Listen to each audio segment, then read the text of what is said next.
ముఖ్యంగా ఈరోజు చేసింది ఏంటంటే మమత అనే ఒక మెడికల్ స్టూడెంటు తను ఎంబీబీఎస్ పూర్తి చేసుకొని పీజీలో ఎస్విఎస్ మెడికల్ కాలేజ్ మహబూబ్ నగర్లో సీటు పొందింది అమ్మాయి.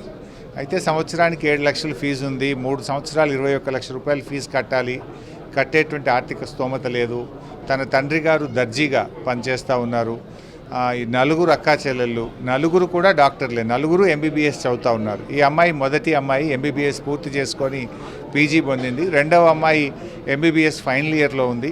థర్డ్ ఫోర్త్ అమ్మాయిలు పోయినసారి ఎంబీబీఎస్ సీట్ వచ్చి ట్విన్స్గా వాళ్ళు జగిత్యాల మెడికల్ కాలేజీలో సీట్ వస్తే ఆ అమ్మాయిలకు ఫీజు డబ్బులు లేకపోతే కూడా పోయినసారి నేనే ఫీజు కట్టించి ఆ అమ్మాయిలను చదివించడం జరుగుతూ ఉంది.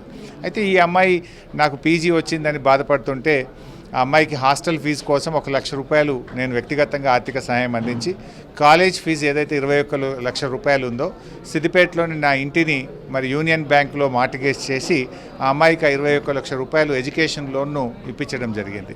ఎవరన్నా పేద పిల్లలు ఫీజు కట్టలేక విద్య ఆగిపోతే నా దగ్గరికి రండి. ఎంతమంది సిద్దిపేట నియోజకవర్గంలో డాక్టర్లుగా ర్యాంక్ సంపాదిస్తే వాళ్ళకి ఇబ్బంది ఉంటే చదువు ఆగిపోకుండా ఫీజులు కట్టించి చదివించే బాధ్యతగా నేను తీసుకుంటాను. ఎందుకంటే నా పిల్లల కోసం నేను ఎట్లా ఆలోచిస్తాను, నా సిద్దిపేట నియోజకవర్గ పిల్లల కోసం కూడా అదేవిధంగా ఈ పేద పిల్లల చదువు కోసం సహాయం అందిస్తూ వచ్చాం. ఇవాళ మమత పీజీలో ఆప్థమాలజీ అంటే కంటి డాక్టర్గా అమ్మాయికి సీట్ వచ్చింది. ఎంబీబీఎస్ పూర్తి చేసుకొని పీజీలో కంటి డాక్టర్ అయ్యే అవకాశం వస్తే ఆ అమ్మాయి చదువు ఆగిపోవద్దని నా ఇంటిని మార్టిగేజ్ చేసి యూనియన్ బ్యాంక్ ద్వారా లోన్ ఇప్పించాను.